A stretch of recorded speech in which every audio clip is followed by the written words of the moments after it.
چیز ہے. سمپلی خبیث وہ ہے جو اللہ تعالیٰ کو پسند نہیں، اور طیب وہ جو اللہ تعالیٰ کو پسند ہے.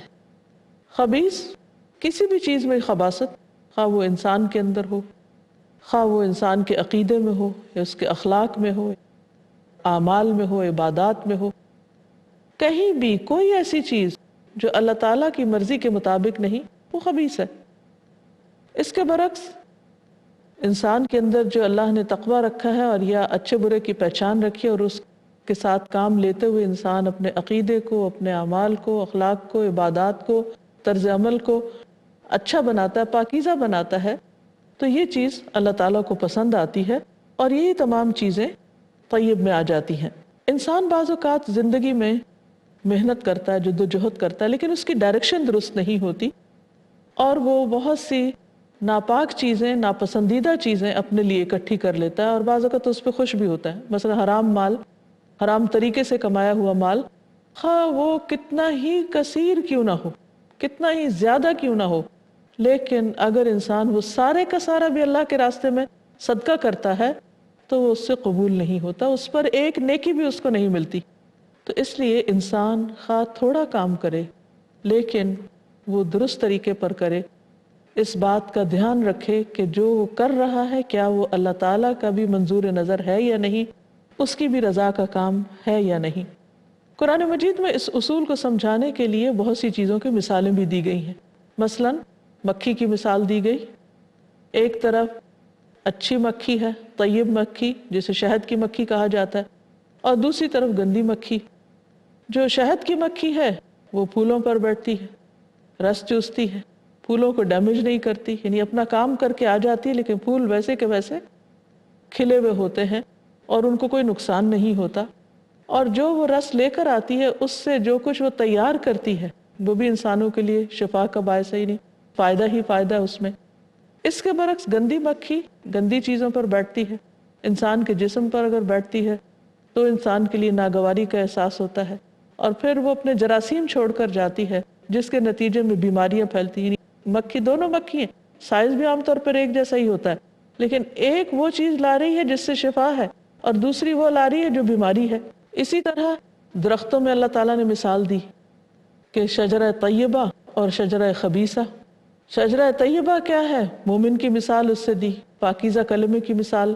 اور شجرہ خبیثہ یعنی خبیث درخت جو ہے، جو کانٹوں والا ہے، جھاڑ جھنکار ہے، اور جس سے انسان کو حاصل کچھ نہیں ہوتا سوائے اس کے کہ انسان کو وہ چبھے یا اس کو کوئی قرار نہ، اور وہ انسان کے لیے مزید تکلیف کا باعث بنے.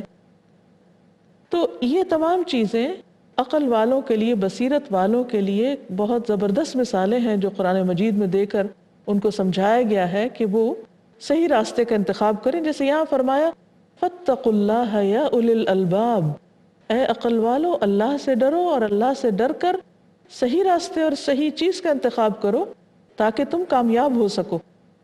ایک حدیث میں آتا ہے، صحیح مسلم کی حدیث ہے، ایھا الناس ان اللہ طیب لا يقبل الا طیبا. نبی صلی اللہ علیہ وسلم نے فرمایا، اے لوگو اللہ پاک ہے اور پاک ہی کو قبول کرتا ہے.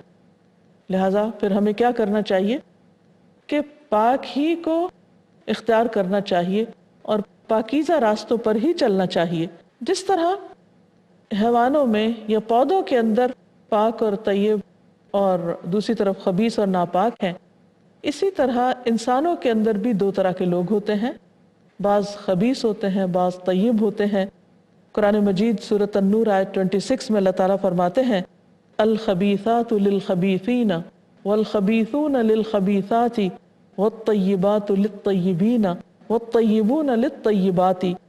خبیث عورتیں خبیث مردوں کے لیے اور خبیث مرد خبیث عورتوں کے لیے ہیں، اور پاکیزہ عورتیں پاکیزہ مردوں کے لیے اور پاکیزہ مرد تو پاکیزہ عورتوں کے لیے ہیں. اب سوال یہ پیدا ہوتا ہے کہ طیب انسان کون ہے اور خبیث کون؟ ان دونوں میں کس چیز کا فرق ہوتا ہے؟ تو جو انسان خبیث ہوتا ہے اس کی سوچ بھی خراب ہوتی، اس میں منفی سوچ ہوتی ہے، بے اصول انسان ہوتا ہے، بدخواہ ہوتا ہے، اس کے جذبات بھی خبیث ہوتے ہیں، اس کے احساسات میں بھی خباثت ہوتی ہے، اس کے دل کے اندر نفرت اور عداوت کے جذبات نشو نما پاتے ہیں، اس کی زندگی کے اندر ذاتی نمائش، خود غرضی، خود پرستی، اور اس کے اعمال اور معاملات اذیت دینے والے ہوتے ہیں. یعنی وہ زبان سے کوئی کلمہ نکالتا ہے تو اس کی گفتگو میں کلمہ طیبہ نہیں ہوتا بلکہ کلمہ خبیثہ ہوتا ہے. مثلا جھوٹ بولتا ہے تو دوسروں کو طعنہ دیتا ہے، دوسروں کو اذیت دیتا ہے، دوسروں کو دکھ دیتا ہے، گالی گلوچ کرتا ہے. یہ سب خبیث چیزیں، خبیث باتیں، خبیث اعمال، اور خبیث لوگ ہی کرتے ہیں. دوسری طرف جو طیب روح ہوتی ہے، طیب انسان ہوتا ہے، طیب اخلاق والا ہوتا ہے، پاکیزہ ہوتا ہے، وہ پاک دل و پاک باز ہوتا ہے، اس کا دل بھی پاک ہوتا ہے، اس کی زبان بھی پاکیزہ کلمات ادا کرتی ہے، اور اسی طرح اس کے اصول، اس کے طریقے، اس کے اعمال، اس کے جذبات صاف ستھرے ہوتے ہیں، صاف دل ہوتا ہے، دلوں میں بغض اور کینہ نہیں رکھتا، اپنی غلطی کا اعتراف کر لیتا ہے، دوسروں کے لیے خیرخواہی اور ہمدردی اور رحم کے جذبات ہوتے ہیں. وہ جو اچھائی خود کرتا ہے دوسروں کے لیے بھی پسند کرتا ہے.